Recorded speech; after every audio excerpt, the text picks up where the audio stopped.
Hello, Anin, everyone. I am going to perform a poem for you today.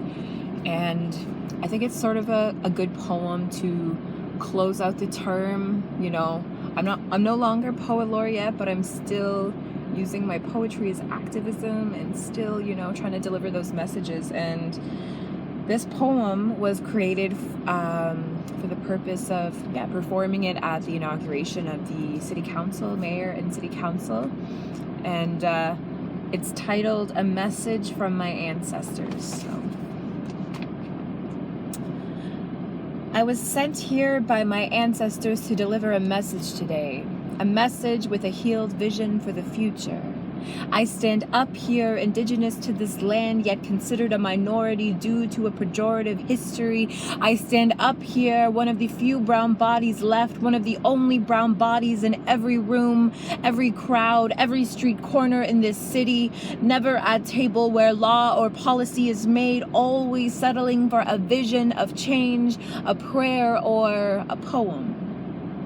I stand up here speaking your language with mine, still grieving my tongue, hiding in my throat, stolen from a church just like this one.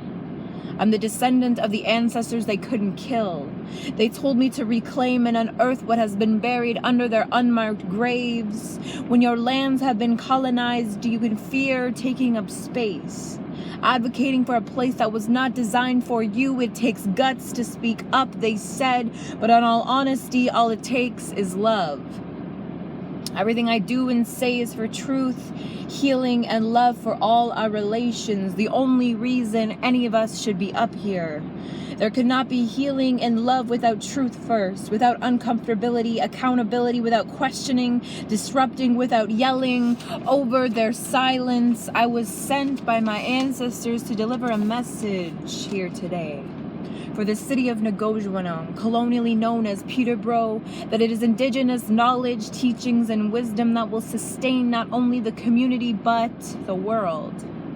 We must honor, heal, and respect our relationships to one another. This extends beyond bodies to waters, land, plants, animals, trees, air. They told me we are all connected.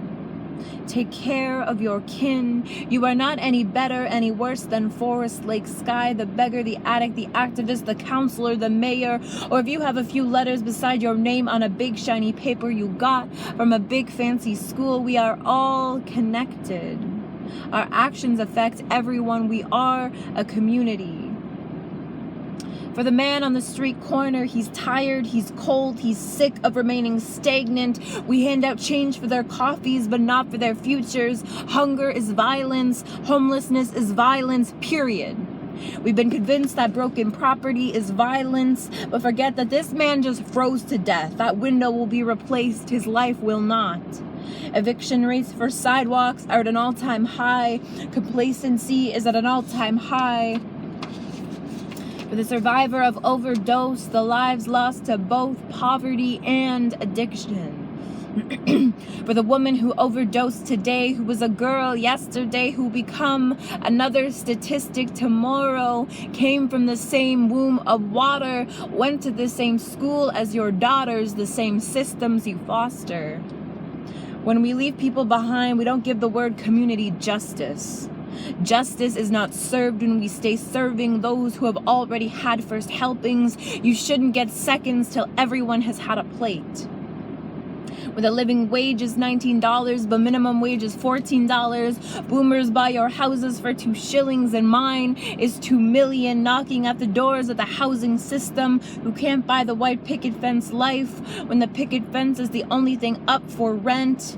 When we leave people behind, stuck in the margins, stuck as a token, still not quite enough tokens to buy safety, when statistically Peterborough has the highest reported hate crimes in Canada, when the immigrant man is told to go back home where he came from, but you won't do the same. When economy comes before the environment, expect the water to eventually meet your mouth with the same poison that was placed in it. Expect the earth to open up and swallow us after we have fracked, dug, and tainted it with wishes for the economy. We have to enact sustainable solutions. When our healthcare system is drastically understaffed, stressed, sick and tired, incapable of taking care of the even sicker and even more tired, where do we go? What do we do? That's where we look to you. My ancestors still have hope. How can they not? When they are the roots and we are the flowers, they know there's always room to grow, to blossom, to be beautiful in this garden of life. My ancestors are not asking you to care. Your community is. My ancestors ask you to take care of this land they once nurtured, where community was furthered with love in mind. Use your voice of privilege and power and ask the people, the oppressed, what they need. You sit, you listen, you act. Put fist to sky, stomp foot to ground, and have the uncomfortable conversations. Hand the microphone over before you speak. Speak truth before reconciliation, and understand nothing about us without us. And keep your motivations beyond power or paycheck, and most importantly, remember your gift, your responsibility, and capacity for making an impact.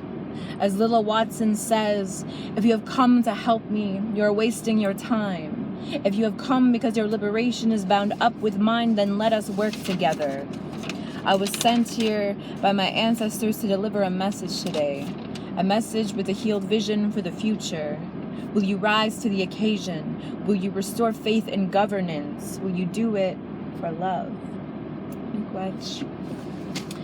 So that poem was created for the mayor and city council, for the leaders in our community. And my hope is that, poetry and art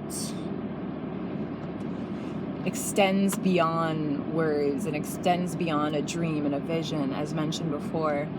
And I hope it inspires, because, our